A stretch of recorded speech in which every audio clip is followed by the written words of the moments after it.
So we have finished all of the how-tos. Now we need the what we use it for. All right.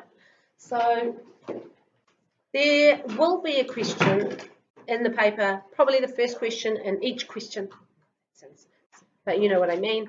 So there are 3 questions in the paper. The first one in each of those is likely to be just some sort of a integration sign, do this, find the answer. After that, everything will be applied in some way or other. So one of the applications is an indefinite integral. And what an indefinite integral is, they're asking you to actually find an amount. All right? And there is a reason for doing it, and there are 2 different things here that we need to learn to discern between.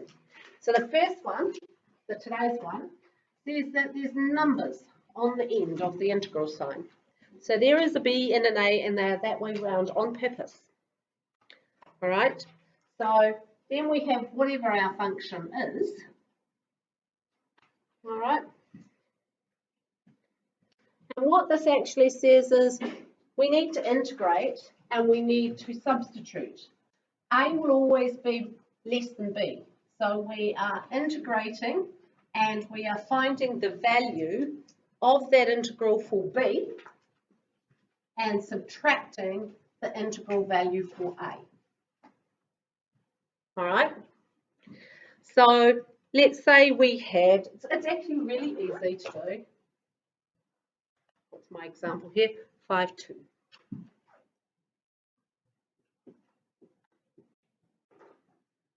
First thing that we do is we integrate. That's pretty easy. Add 1 to the power, divide by the new power, we get x cubed. We put that in square brackets now in this particular thing, and we're going to write those numbers on the end. So we're looking at this integral, which is this derivative between 5 and 2. Is that f bracket b dx minus a f of a dx? No, it isn't at the moment. Doesn't need to be, it's just an understanding thing. So what we do now is we're going to put in these values. We have to put the top one in first, which is why it's AB, not BA. So we're putting 5 in, 5 cubed, and we're subtracting from that 2 cubed, and we're getting an actual value. 125 minus 8 equals 117. So 117 is the answer. All right? So all they're asking, now they won't probably do something, they won't do something quite as easy as that. They may, and quite often do, use trig. And that's because they just want to test that you know how trig is inputted, I think. So they'll have pi by 2, or they may have 1.76 or something like that. What you have to remember with trig is it's in radians, all right? So we must use radians. So we integrate cosine x, we get sine x. We want pi by 2 to 0, and a reminder, radians. So it's a case of checking your calculators should be in radians. We will have reset them. They reset to radians, and as long as you haven't done anything else in between times, which you shouldn't have, you should be right to go. So we substitute in sine of pi by 2. If you look in your head at your graph, you don't even need to get your calculator out. We know that the sine graph goes like this. So it's 1 minus 0 equals 1. All right? So that's pi by 2, that's 0. All right? So try and have an idea of what you expect the answer to be just to make sure you're right. Or they could be really nasty and give you a nasty one. Like,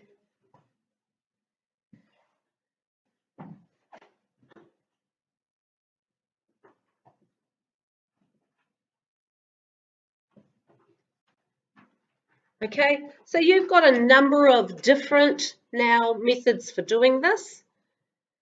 But basically, what are we going to do?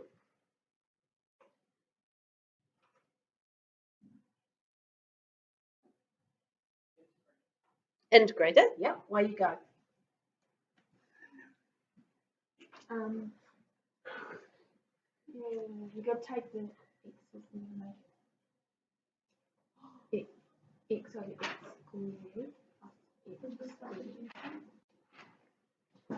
squared. Remember that when we've got a quotient, we go through all of the things that we know. All right? So, is it able to be split by the one number on the bottom? No, can't be split up into different ones. Can we divide? We don't like to divide when we've got x squares into the top. So for the division one, we want the top to be bigger, a bigger polynomial than the bottom.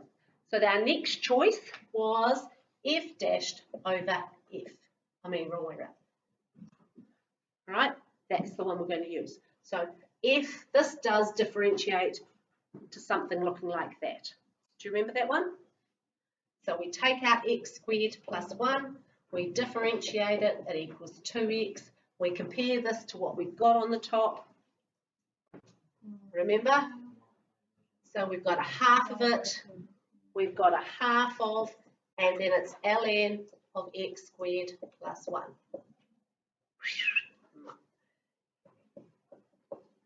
Don't want that to join in. Between 3 and 2. You'll notice C's gone away in this. There's no C's anywhere. All right, because what we are saying, what we're actually doing here is we're integrating. We're not anti-differentiating. We're not going back to somewhere. There was no C there. All right, this is a process of starting with this, not going back to what it could have come from. That's a different concept. So there's no C's anywhere when we've integrated because we can't handle that.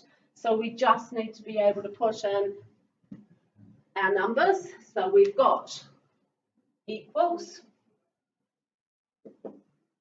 a half ln 3 squared plus 1 minus a half ln 2 squared plus 1 equals a half ln 10 minus a half ln 5 equals,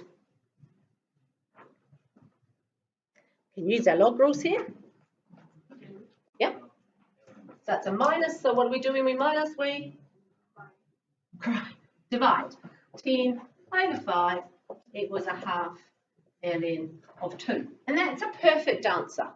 If we put it in our calculator, we're going to get some sort of 2.1654328 blah, blah, blah, blah, blah. But by using our log rules, we've actually ended up with a perfect answer. All right, so